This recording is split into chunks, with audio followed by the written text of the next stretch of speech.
They just. Okay. Is it? Wait. Am I supposed to do it?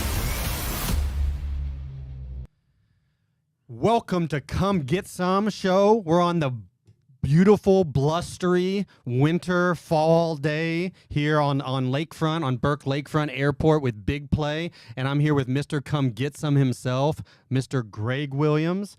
We have an exciting show for us here today. We've got one of our favorites, ex-captain and middle linebacker Joe Schobert is going to join us on the show today. We're going to talk about that heartbreaker yesterday in the Browns-Seahawks game and some other things with the trade deadline and big stories around the NFL. Speaking of that game yesterday, G-Dub, what if you had to break it down to one word? What would that one word about describing yesterday come to mind? You just used that word by heartbreaker, and then if I had to use another word, it'd be disappointing. It was close. And if I were to say and break it down to one word, I would say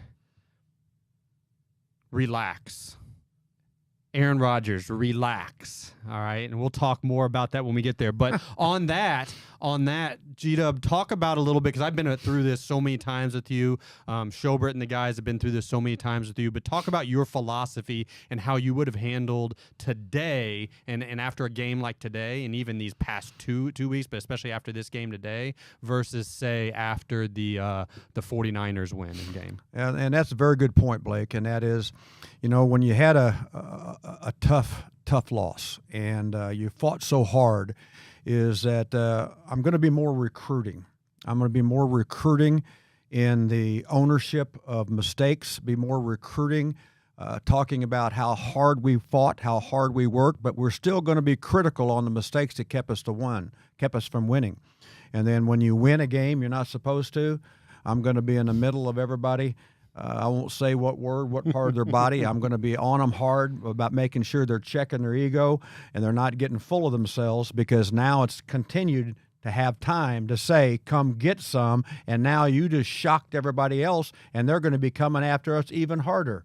But after yesterday, after this game here with the Seattle, I'm going to be a little bit more recruiting. So recruiting and teaching over keeping the egos in check. Love it, experience that, believe it wholeheartedly as well too. Hey, we're going to take it to break, and when we come back, we're going to have Joe Schobert and the former captain of the Come Get Some gang up here in Cleveland. Can't wait to see him. Can't wait to talk with him.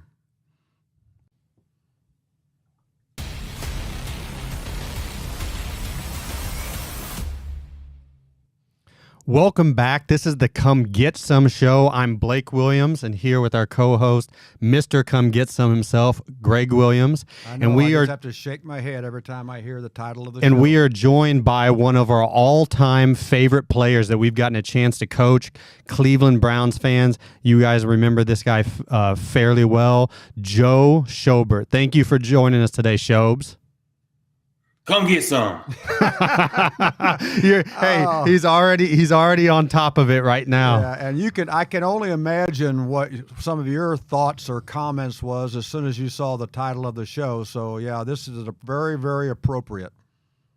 Yeah, I just brought back a lot of great memories, I'm sure. Speaking of that, I wanted to ask you, okay, Shobes, because you're more of a newer player of ours, like more from this era.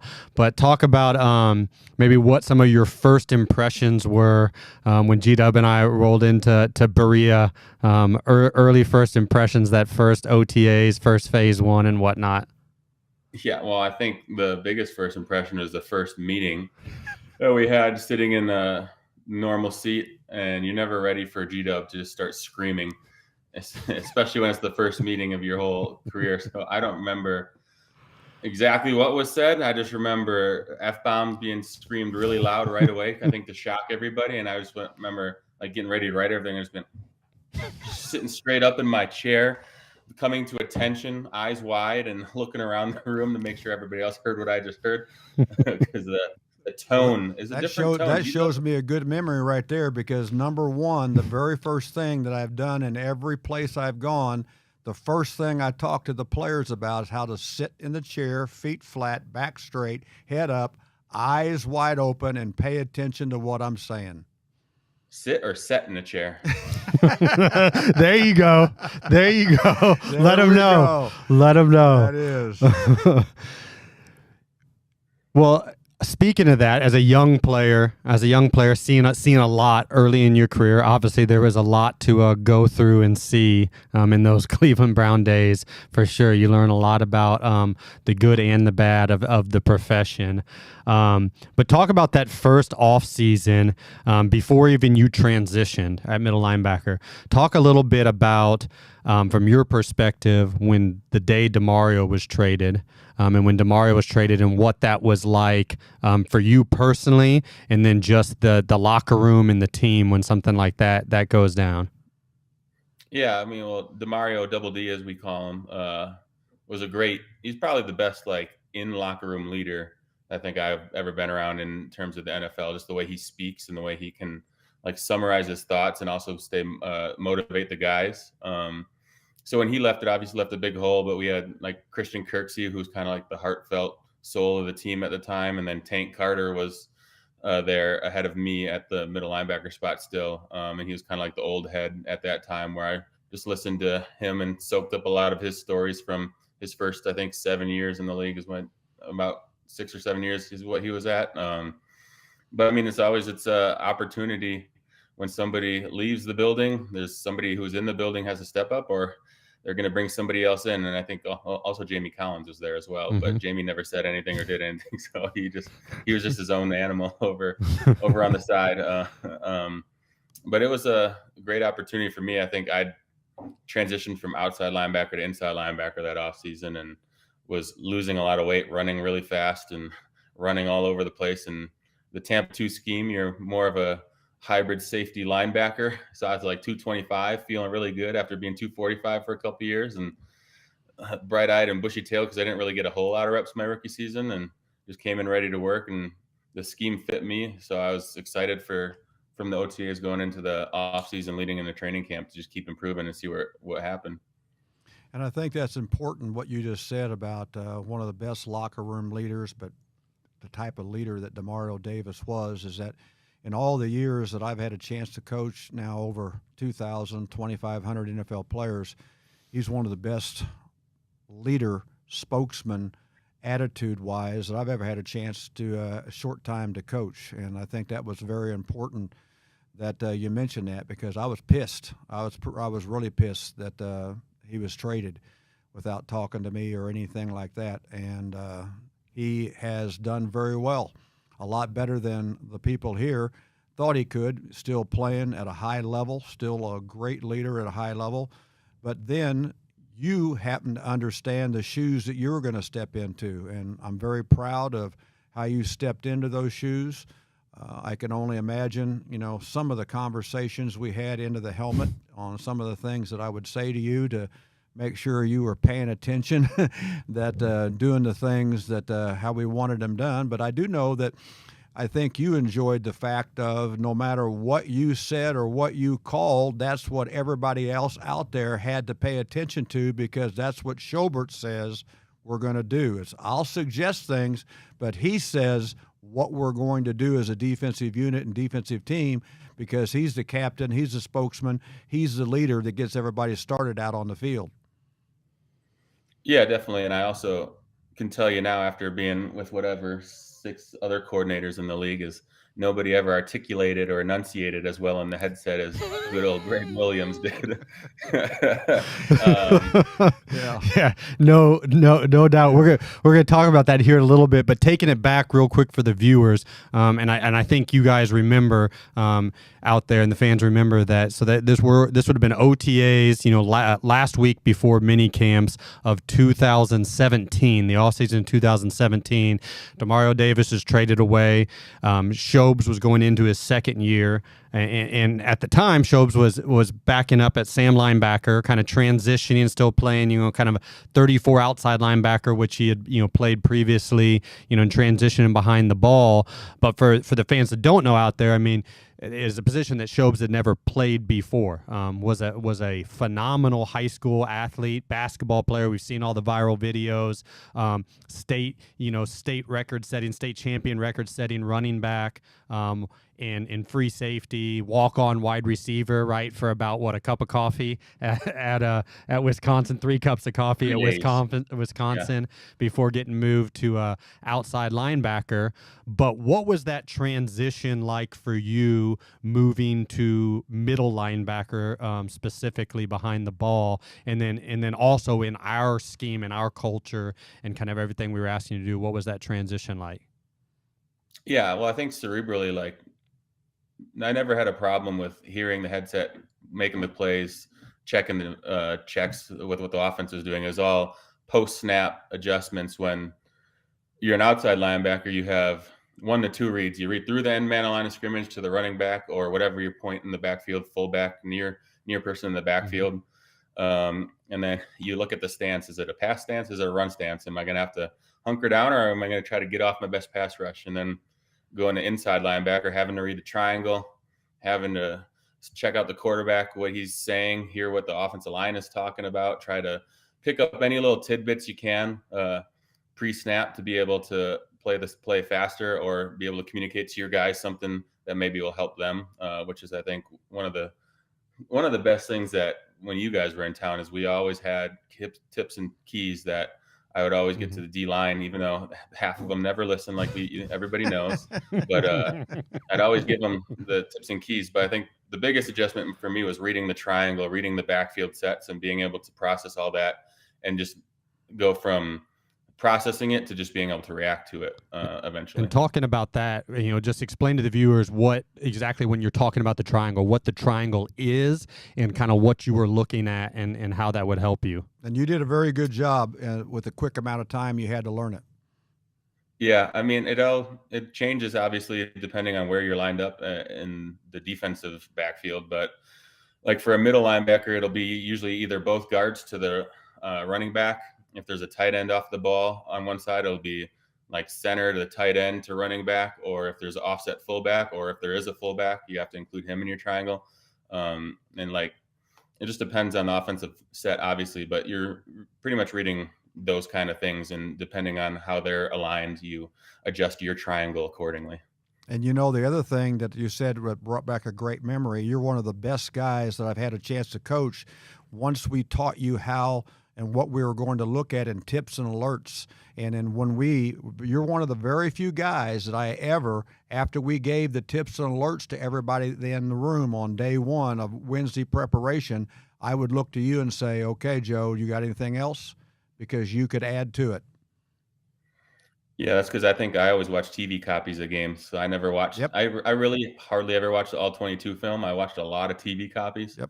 And I would always hear, because I appreciated the flow of the game in that, and I appreciated being able to hear the quarterback and the center and the guard exchange a lot more. And then we watched a plethora of all 22 film when you guys were in town all day long, all week long. So I didn't need to watch that when I went home. That's right. Well, that's awesome. Joe, stay right quick here. We're going to talk about more of that when we get back here from a commercial break.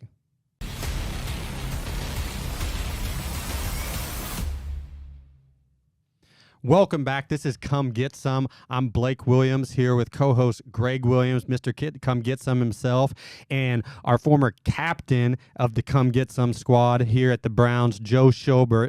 Thank you for joining us today, Joe.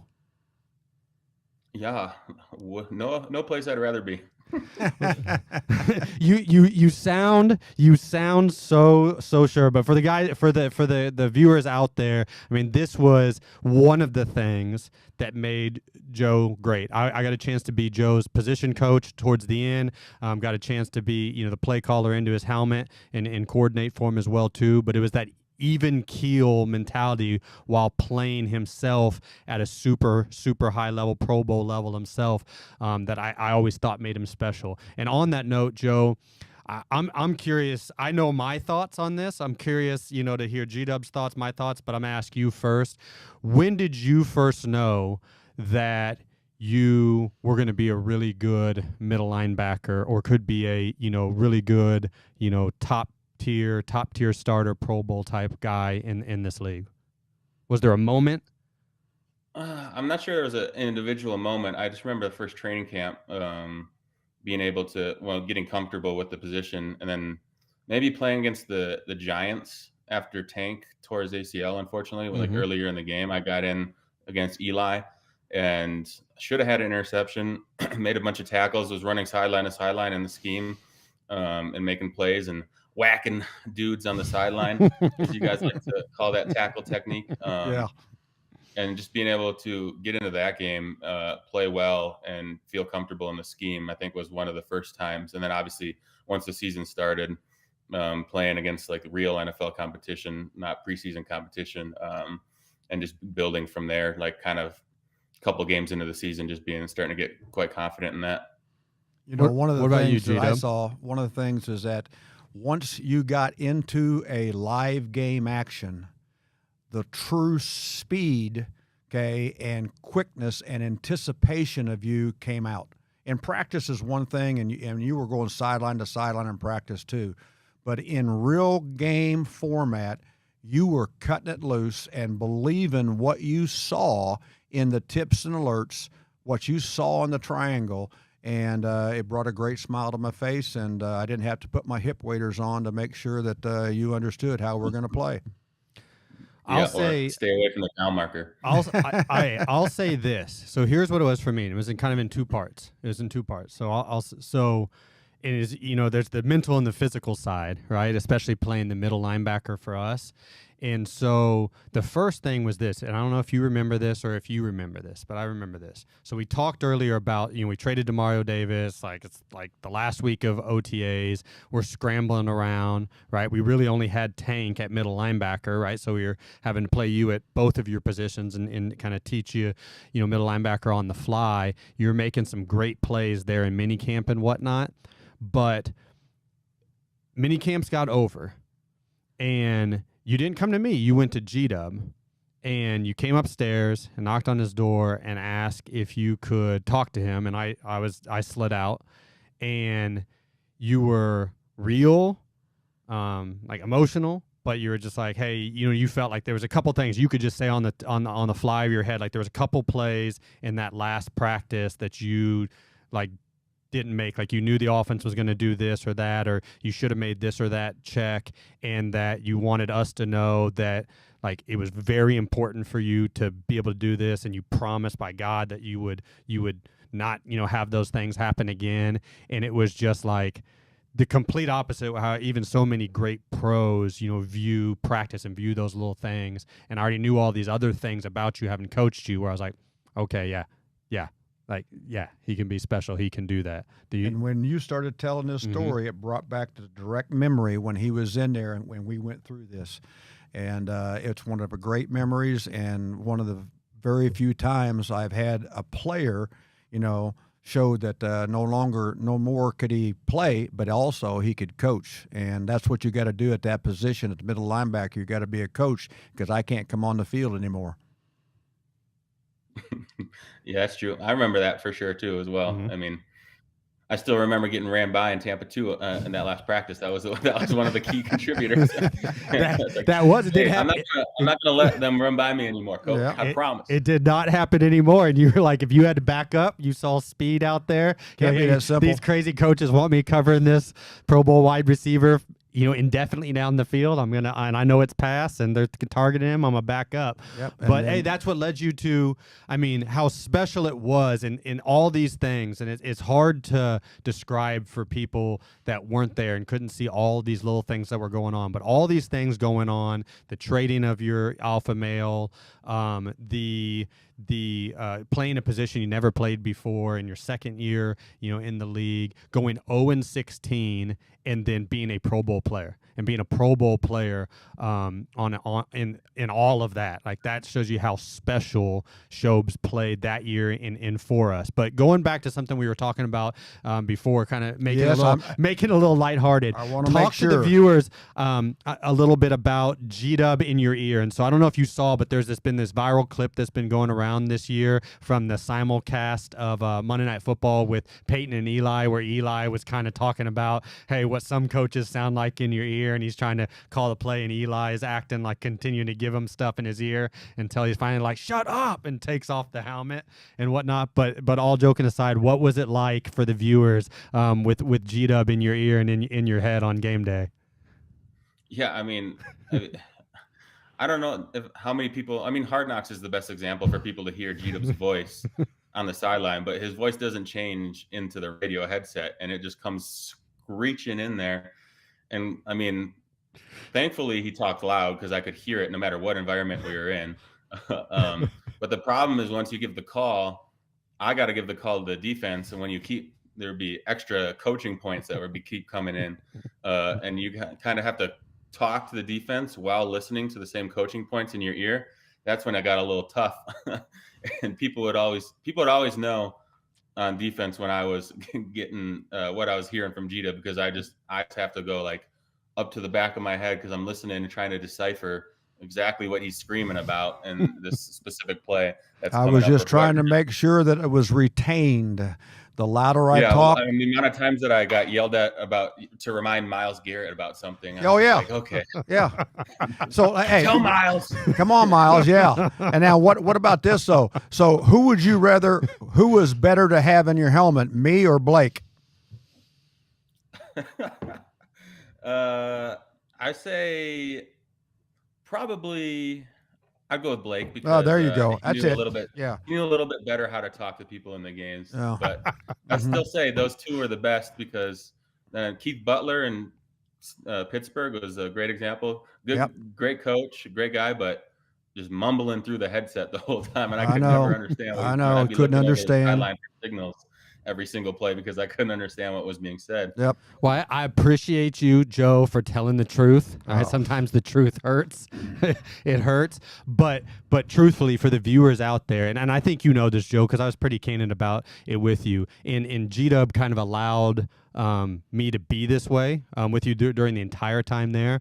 But for as much as we've asked historically from our middle linebackers in this system, going back London Fletchers, right, Jonathan Vilma's, the all those guys, right, the CJ Mosleys and everything, we put way more on Schobert, in part because he could take it, and we needed to, the situation we were in.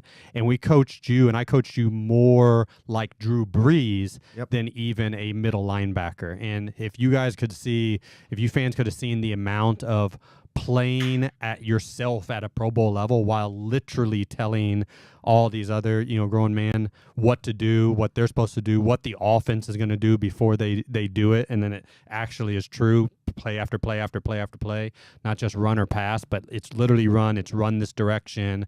And you didn't listen last time. And so now I'm going to just take over and I'm going to slant you or stunt you that direction where you have no even recourse, to not listen, because you have to move your body, that way. And to be able to do that all on the fly and in part ad-libbing with the tools you were given was special and gave us a chance every single week, and really, really, really appreciate all the work that took.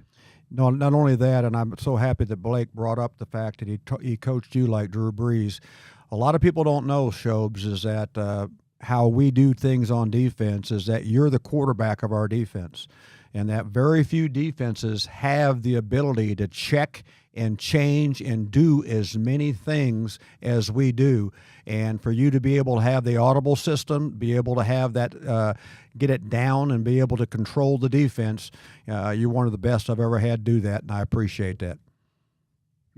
See, learned it from you guys. All credit. By the way, what happened to your hair? Yeah, I think I pulled it out too much when I was in Cleveland. Oh, there you go. There we go. I set you up on that.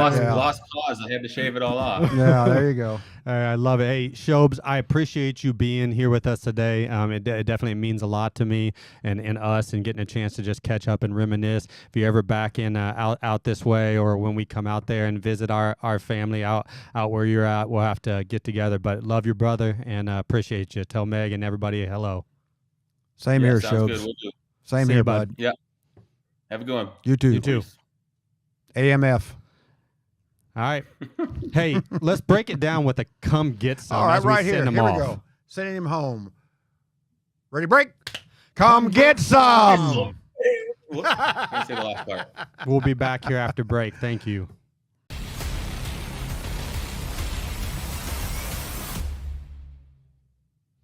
Welcome back. It's Come Get Some. I'm the host, Blake Williams. I'm here with my co-host, Mr. Come Get Some, Gregg Williams. And this is the point of the show where we get to the Browns recap. Obviously, G-Dub, we already talked about some one-worders like heartbreak, disappointment, relax, but always not as fun, having these conversations on these days.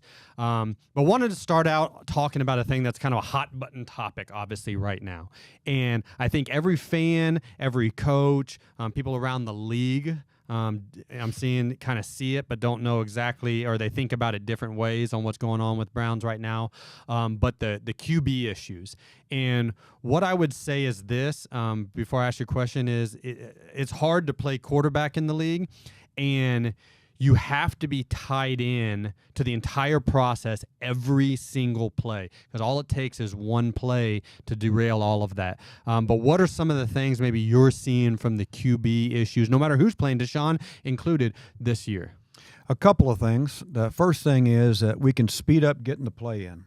Mm-hmm. When you speed up getting the play in and also letting them break the huddle, it gives the quarterback more time to be able to see things, and as he's still trying to process the call coming into his helmet. The other thing, as we've seen a couple of times, playing the quarterback position and being an offensive coordinator for quite a while too, as a coach, is that there has been a few snafus where the protection hasn't been right on. When I say that, but the protection was called into the play called in the helmet, and he called it in the huddle and all that kind of stuff but what is the defense doing to make you correct that call or check that call? And all good quarterbacks, especially at this level, have got to be the quarterback of all 11 position, not only himself, but change the protection. And that one sack there today, that one hit, and that no-back formation, okay, he took a hit that pretty easy to see that guy was coming. No doubt. And that's like you talked about, that's for the viewers out there, and I've kind of pointed it to two different things the last 2 weeks, out there on Twitter. Both turnovers, one by Deshaun Watson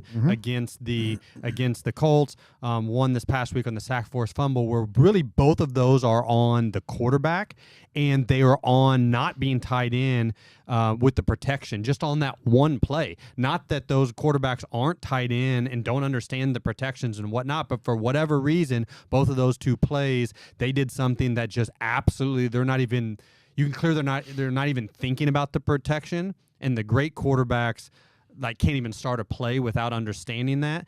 And then all of a sudden it ends up leading to turnovers. And to that point, I would say this right now.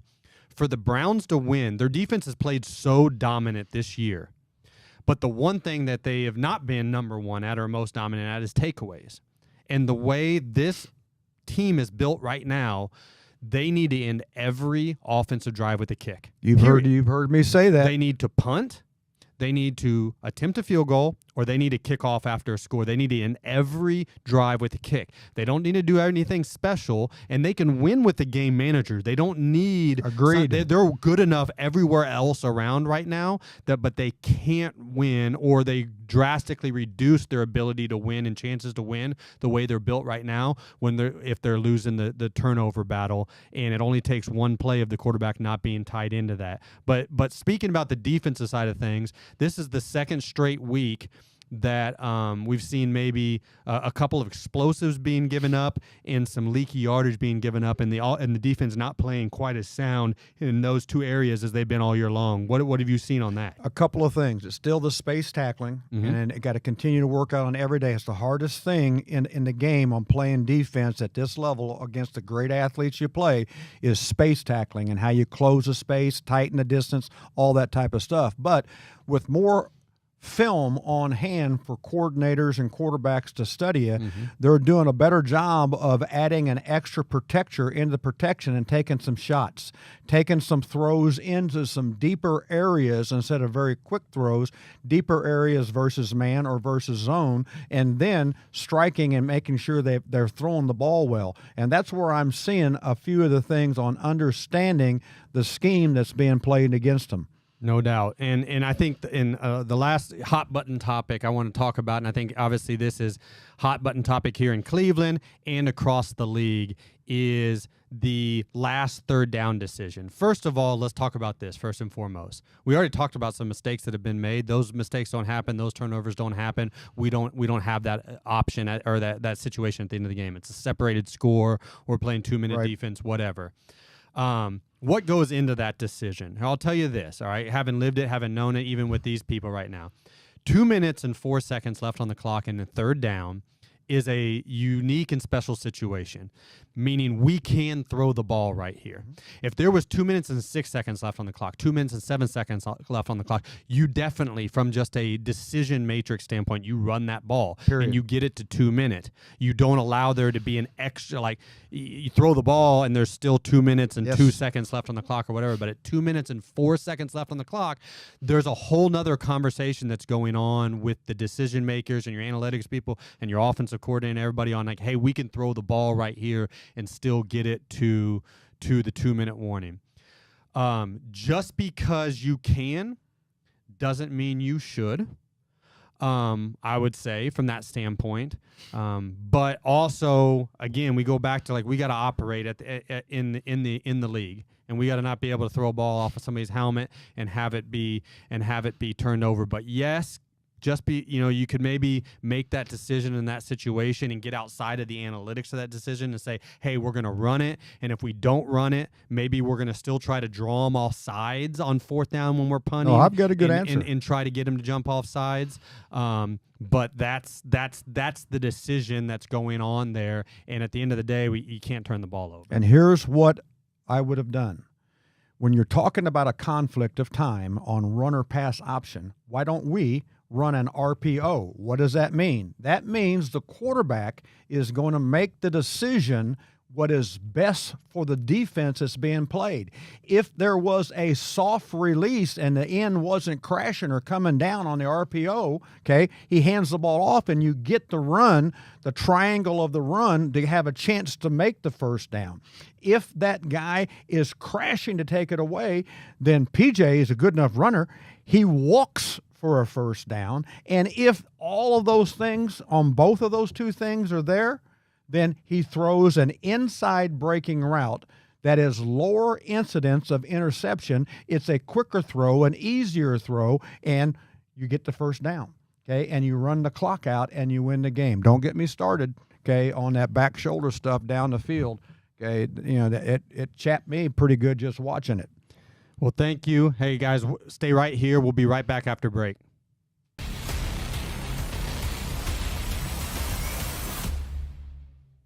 Welcome back to Big Play Studios at Burke Lakefront Airport. This is the Come Get Some show. I'm Blake Williams, and I'm joined here with co-host Mr. Come Get Some himself, Gregg Williams. And now we're to that Pay That Man segment, that Pay That Man his money segment. I love it. that we love to do every week. And before we talk about who our recipient is this week, I want to go back and touch on why this is so important. And we always had a rule: don't talk about or don't get involved as a coach in players' money. I had a rule. And I think honestly as well too is, I mean, fans can talk about whatever they want and other people can talk about whatever they want, but if you're not the player, you're not the agent, and you're not the person cutting the check, the owners, like you shouldn't be involved in it either. Like that's part of my my 2 cents on that standpoint. But going back to Joe Schobert, right? And why this Pay That Man is so important. You're talking about a 5th round draft pick so he didn't get paid really on the front end, and he didn't get a choice on where he got drafted, both his draft position and where he went to. Then he went to a bad team, an organization that was in a known rebuild. And so now he's playing on a cheap deal that he didn't get to choose, and he's in a bad situation, so to say, and he's overperforming that. But there's some people who want to talk about, oh, well, he's on a bad team, and so who cares if he's a good player or a Pro Bowler on a bad team? He shouldn't get paid.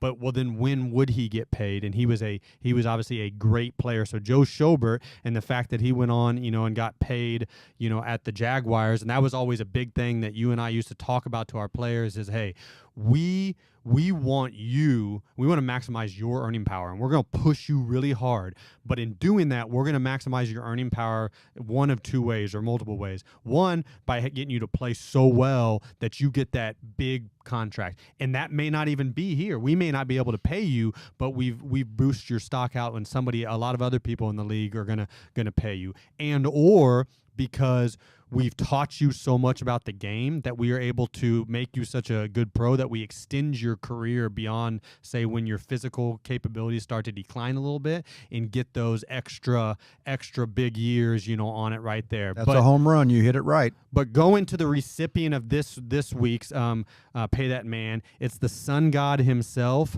Amon-Ra St. Brown, going to the offensive side of things, but just down I-90 right here in Detroit, the wide receiver, and same thing, a 4th round draft pick type guy. A lot of people, I think about 16 guys were, receivers or more were drafted before him, and all he's done is tear it up, to about 90 or so catches, or almost as a rookie. Last year in his second year, over 100 catches and over 1,100 yards.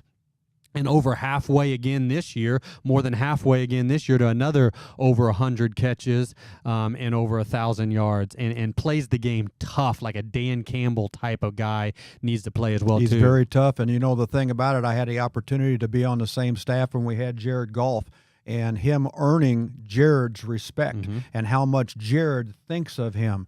And Jared will get him the ball in some very tight windows that maybe he would avoid throwing into those windows because he has trust in him. But I would say exactly what you're saying. Plays like Dan Campbell, too, for a wide receiver. A lot of time wide receivers aren't that tough. But I will tell you what, he's a tough man, and it's time to pay that man. No doubt. We got to pay that man. And the last thing I'll say about him as well, too, because you and I always talk about this, but when you got a guy that's really talented on the offensive side that you would play on defense, you would let play on defense. Yes. Like, hey, I would let you play defensive back or safety for us. That's the epitome of Anquan Boldens of the world, like those guys of the world, like Steve Smith seniors of the world. Yes. Right? Where, hey, you're an elite receiver, but you could play defense, pay that man. But, hey, stay right here. We'll be right back. We're going to talk about some stuff on around the league and talk about some trade deadline stuff when we come back.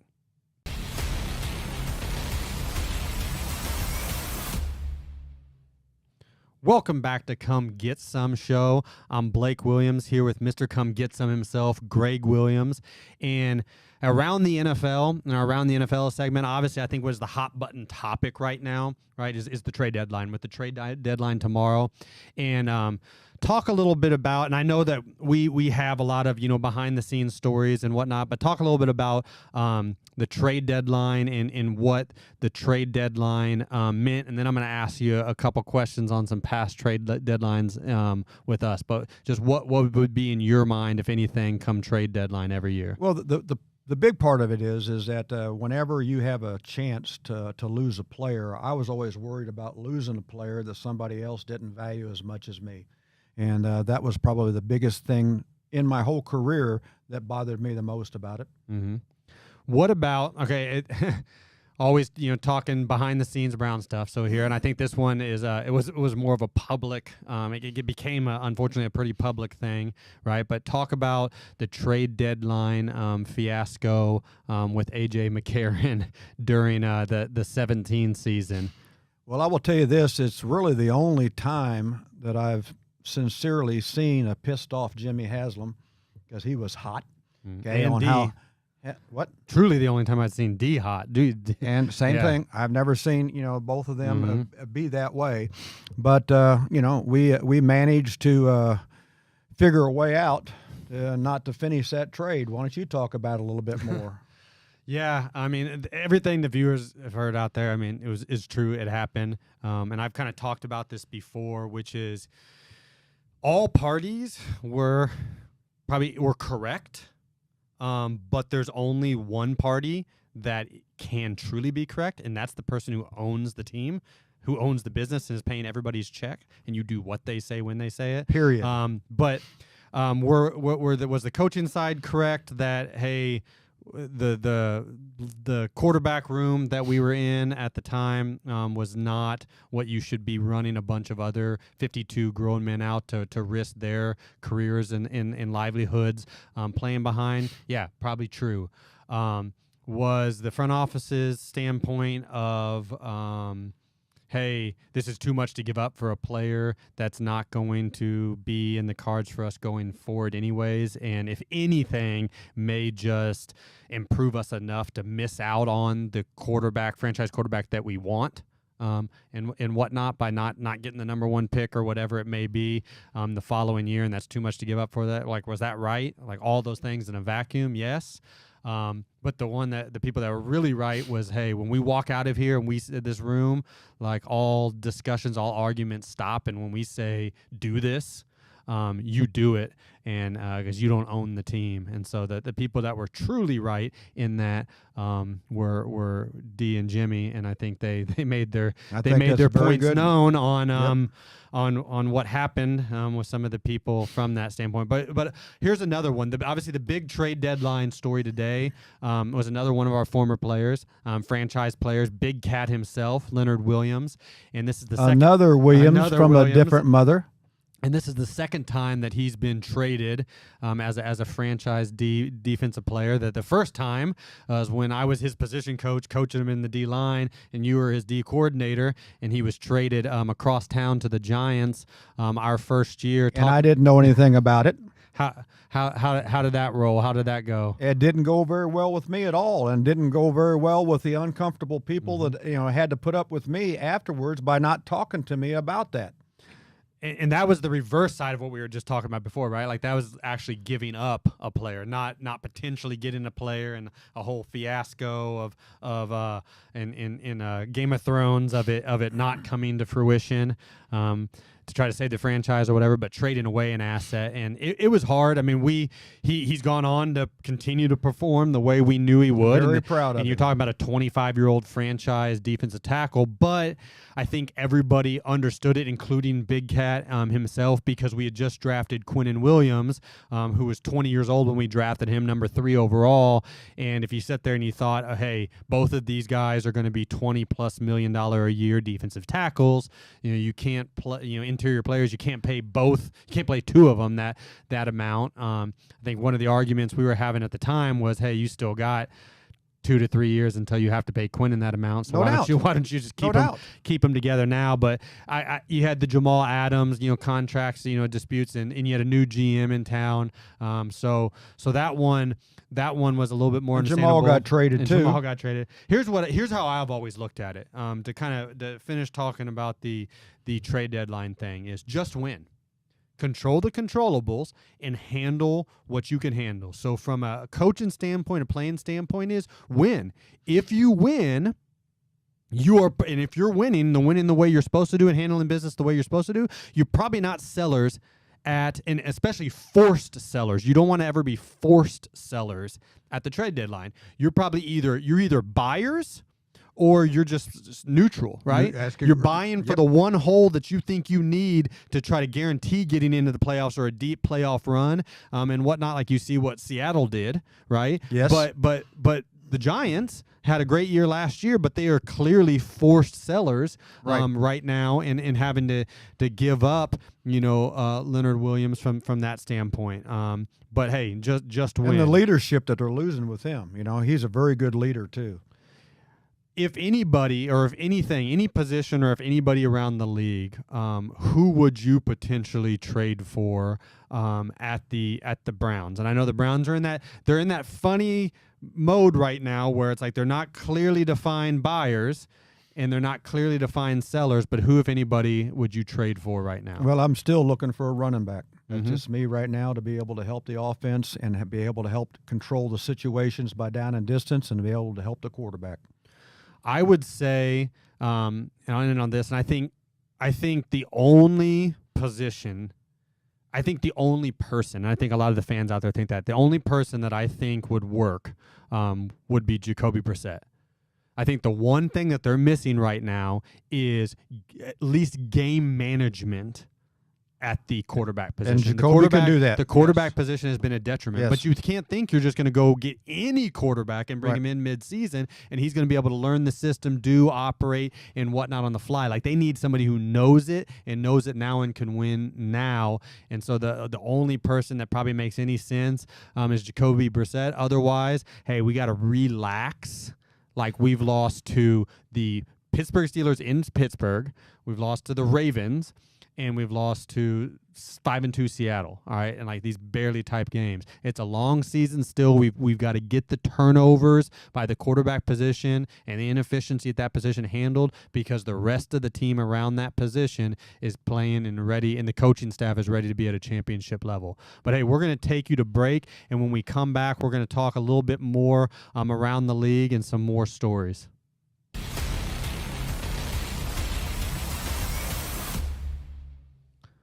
Welcome back. This is Come Get Some, all right, with Blake Williams and Mr. Come Get Some himself, Greg Williams. And this is the portion of the show where we normally highlight charity and charitable events that we do. And this one is actually a local event. All right, so for Browns fans, people around here, big-time local event with the PGG, which is the Professional Gridiron Group.